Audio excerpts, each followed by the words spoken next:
How's my singing voice?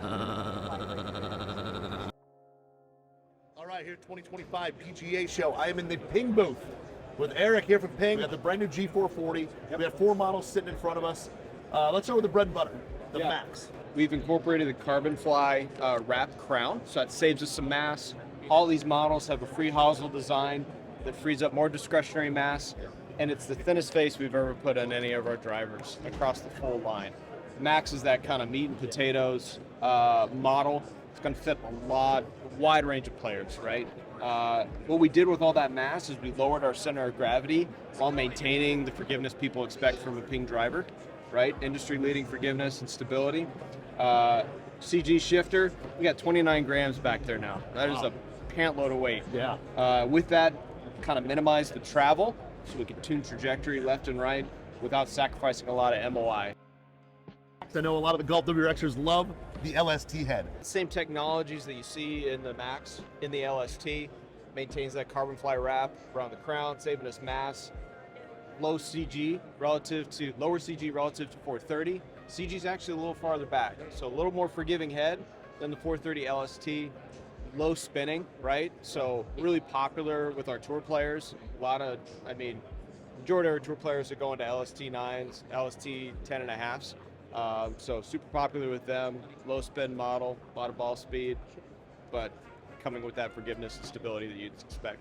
All right, and then with the SFT, which is some people looking to add a little straightness to their drives, right? But give us a lowdown on the SFT. Yeah, so SFT, like you said, looking to fight the fade, right? So still a ton of weight in the back.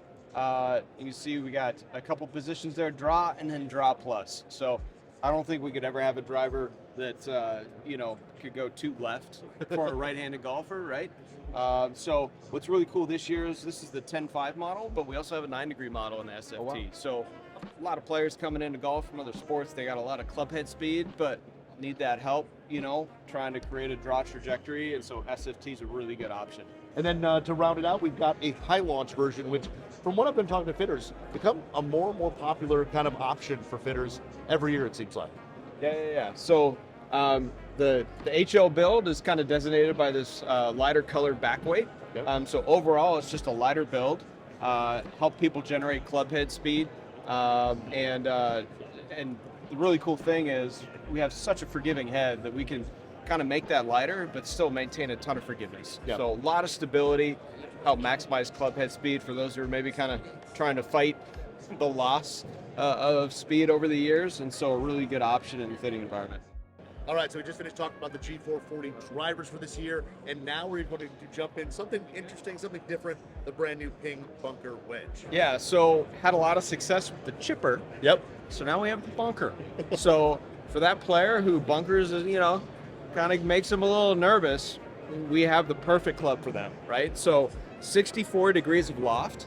And what's really cool about this club is, there's techniques. Do I need to open the face? This can be square face, and it's incredible. Like John Kay, president, CEO of the company, is a little nervous about it. Like, hit it a couple times, and right away, he's like, I got to figure a way to get this in the bag. Because not only out of the bunker, but, maybe that shot you're trying to get it over the bunker, still can get it up in the air with plenty of spin without having to open the face and integrate a, different technique. A lot of bounce, wide sole. So a lot of bounce on this. Grooves all the way across the face.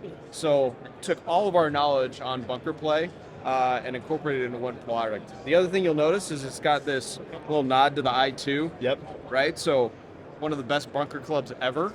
Right. What made it so good is this hosel transition. So trying to minimize cross-sectional area, reduce resistance through the sand. So I think this is going to be a game changer, if not a life changer, for a lot of people out there who struggle out of the bunkers and lower their scores. Man, new HLX 6.0s. These things look really good. I like the new graphite finish. And man, I'm a sucker for honeycomb milling. So cool little badge inlaid. Ooh, little micro milling. This thing looks really good. Really good looking wedge. Caliber Golf. It is the only USGA legal hockey stick grip, which I didn't know was necessarily illegal, but I didn't know that it could be legal. So that's pretty cool. definitely unique. It's interesting because it's a hockey stick. It doesn't have like a rubber grip to it like a normal putter. This has kind of a cool feel to it. Tired. I'm done. All right. If you were to Google the most expensive golf tee in the world, what do you think would come up?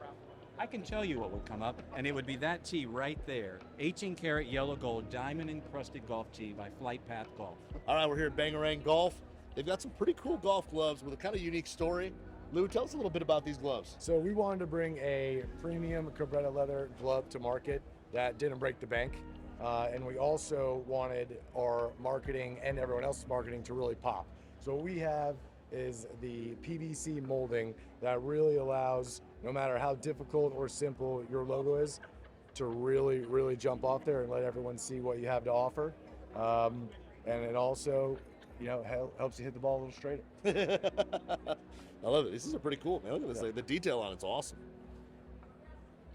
The new T1 wedges from Mizuno, this blue ion with that kind of blue chrome finish on the back and kind of a frosted the rest of the way. I think it looks awesome. Mizuno forged, they're grain flow forged, so they feel soft.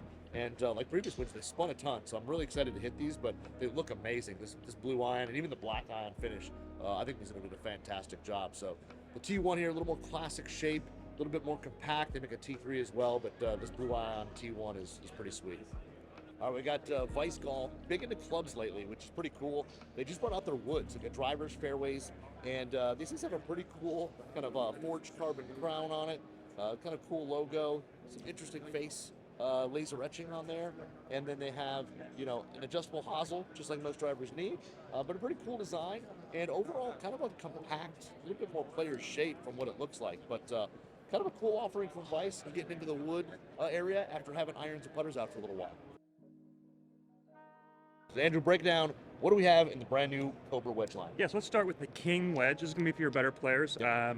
King wedge, new for this year for Cobra, 4 grinds. Awesome. So we're going to have the versatile grind, which you all know from before. That was our most popular grind. The W, the wide low, which you've always had. 2 new grinds for us this year. The D, the drop grind. That's going to be our highest bounce wedge. New Cobra speed notch, and everyone, Cobra wedges have known for the notch for years. So we've redesigned that.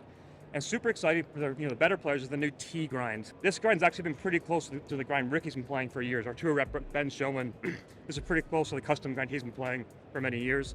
It'll come in 3 colors, so the chrome, the black, and the raw. Yep. That's them only. With these here, I know that we've got kind of a little bit more traditional shaping, a little bit more compact for, like you said, the better player. And then for a player who's maybe looking for a little bit more forgiveness, we've got a wedge for them as well. X wedge. So our King X wedge. This is going to be great for some more game improvement wedge. Yep. There's a cavity back, TPU insert. We cover that with a medallion in the back. This is going to fit players that fit into the DS Adapt or more game improvement irons. It's also a parallel tip bore, so those graphite parallel shafts that go in the game improvement irons can also go in here. Got a little grind to it, a little trailing edge relief. Yeah, this is what we call our progressive teardrop grind. So very forgiving grind for the type of player that would fit into this wedge. Taking a look at drivers, but something special with Cobra drivers in 2025 is we've got a brand new adapter system. So, Andrew, we got Future Fit 33, and I want you to tell me, because this is the thing that when we first saw it, everybody said, it's too confusing, too many options, I'll never be able to figure it out. I think it's so much simpler once it gets explained on how it's used. But tell us a little about Future Fit 33. 1, how it can help, and 2, why it's not that confusing or hard to use. Yeah, so Future Fit 33 features 33 unique lock and lie settings. So to your point, when people hear 33, they go, whoa. Yeah. Fitters, consumers, us. It's been really fun over the last few months, teaching people, showing people like yourselves how cool it is and how it's really not that hard to understand once you kind of are explained through it. Also, it's not just in the drivers, it can be featured in fairways and hybrids, which is awesome as well. So 33 settings, obviously you, me, fitters, consumers, we're not gonna memorize 33 settings. So we've gone ahead, developed the Future Fit 33 chart, which you can see behind us. And one thing we really try to do is make the chart visual, right? So if you look at the chart, it's kind of above a golf hole or a driving range. So, think of each setting as a shot shape, right? If we look at E1, that would be a left ball flight, right? So the way we've kind of taught people and consumers to use it is identify your miss. So, if you look at the chart, the B6 setting, a high right miss, that would be very common for people, right? So to correct that miss, you would look at the opposite side of the chart, F2. So that would be lower knob, more upright. And then from there, if that's too much, you could try the settings in and around that area. So there's 33 settings, but as a consumer or fitter, you might use 2 or 3 or 4 per fit. Exactly. And as fitters, more options the better, right? It's not just a putter. No. What you're holding in your hand looks like a putter. Yeah. Looks like a pretty traditional mallet putter that anyone would be using out of the course. Yeah.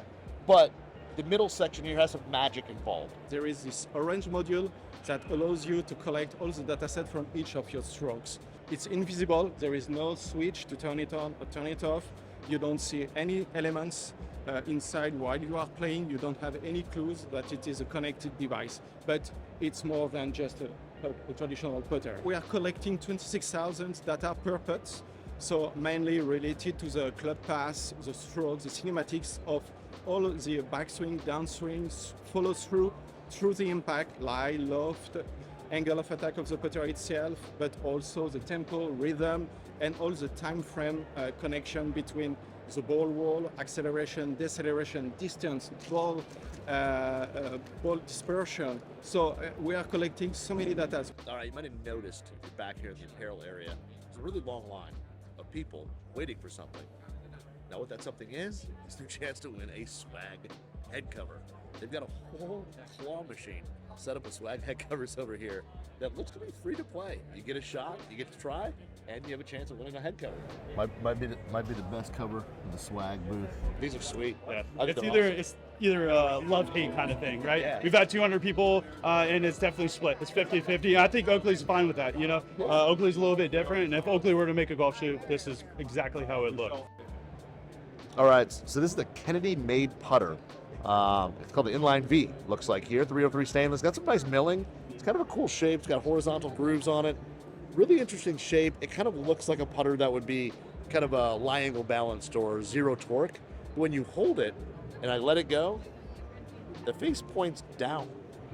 So, pretty cool. This is A golf set that has interchangeable heads and shafts. So as your kit grows, you just buy the longer shaft.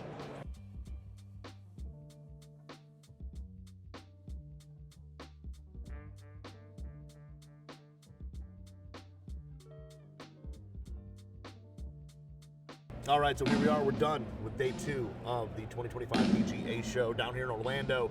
It was awesome. It's so cool to see where golf is going when you look at the accessories, the gear, the clothing, everything. I mean, stuff you don't even think of for the game of golf. It's just cool to see innovation, creativity all over this place.